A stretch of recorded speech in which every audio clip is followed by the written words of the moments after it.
Hey class, this is Rodrigo Diaz Coloma, and this week's vlog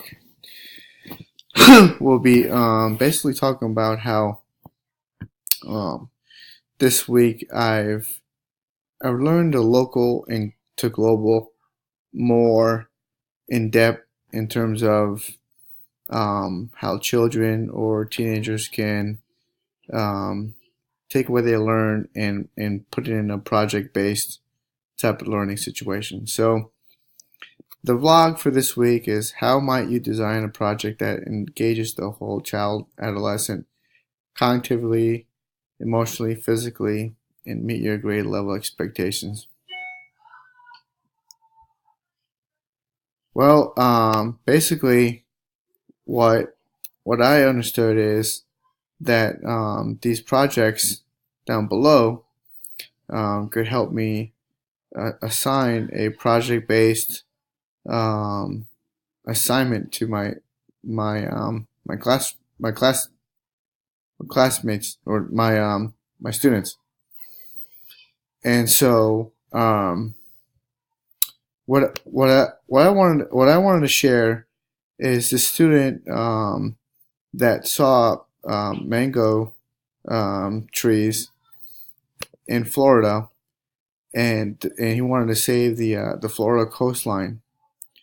So when Irma struck South Florida last fall, it uprooted countless of mangrove trees. And what this boy did is that he took um, the mangroves and started putting them in different places in the neighborhood. And then the debris was going to be picked up by the city. Immediately, it just struck me. All of these mangroves are going to die. So I thought this really enabled um, the student to look at how he can help not only his local community, but help Florida as well. Another, the giraffe heroes, which is a great project for students to take a look at. I really like the concept of the of how From the jungle. some of these heroes would go out and basically stick their necks out and try to inspire their community by doing projects or helping others. And train tomorrow's. And now, more than I thought this giraffe heroes concept is pretty good, and I would definitely be able to use it in the classroom and have students try to mimic or read up on different countries that do different things and how they can help out their community. Another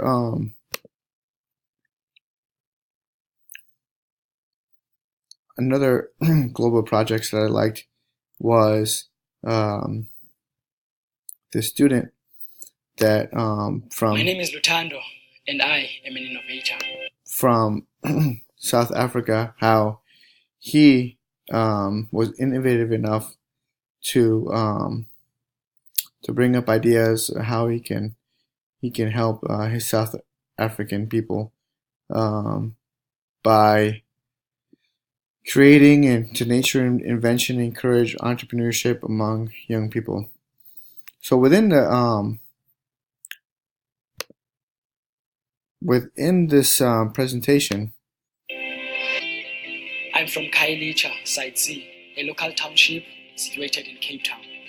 I attended my high school at Zola Business School.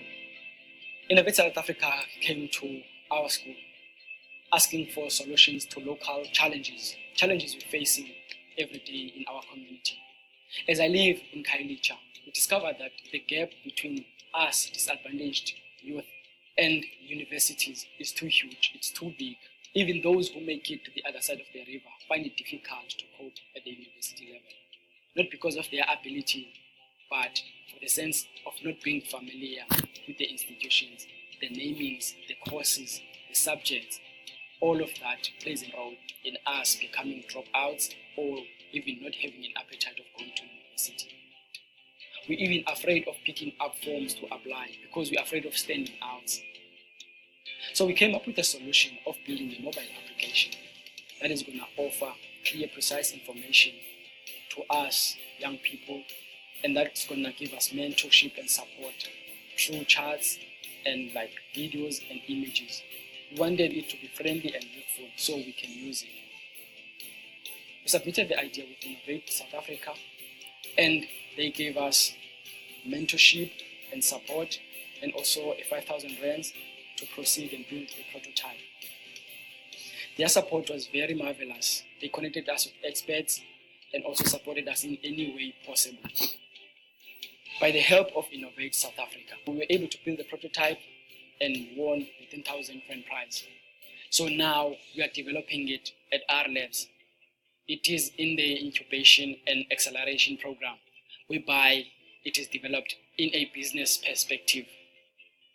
What I learned from Innovate South Africa is the ability to solve problems. I see things differently.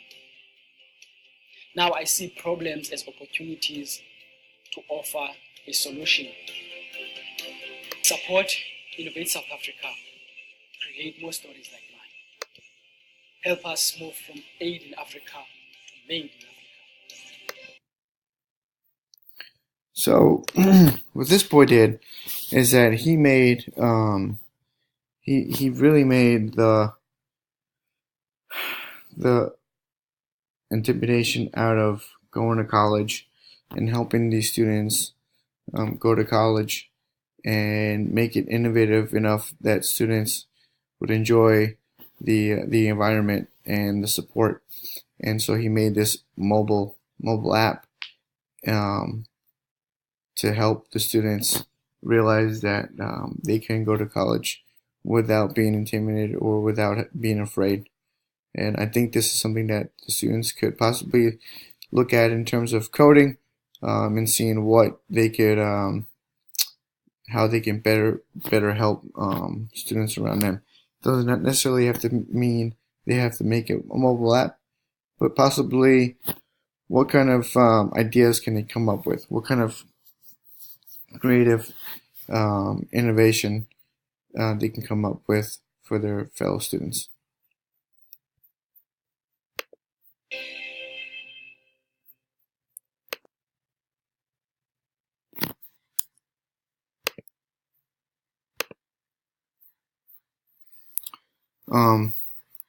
Another thing that I liked on is that young people taking action for global goals.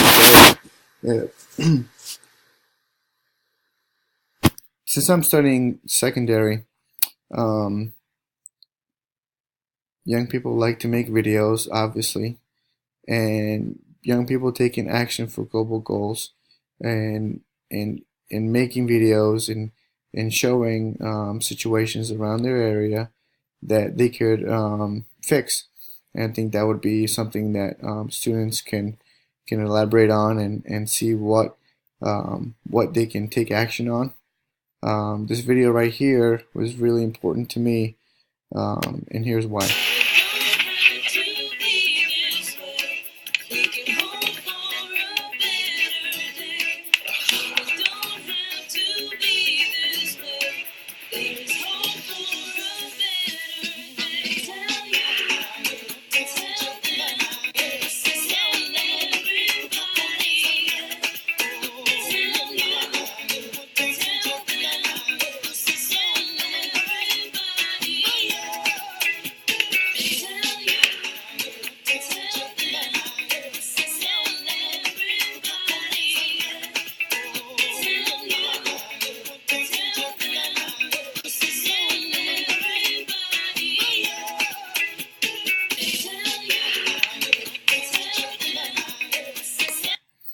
So as you look on with Vimo, you can see that these students like to make videos, like to elaborate, and like to come with innovative ideas on how they can better better help their people in their community.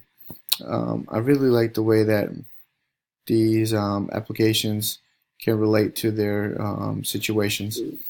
And if these young men and women can do these type of projects and learn from it, I surely can agree that high schoolers and middle schoolers can do a project based learning and possibly make a difference. So I'm going to end on that note. I think that this week's information with Michael and Dr. Crawford on the webinar was really informative, and I really enjoyed watching it and learning from Michael and his experience in Thailand and South Korea.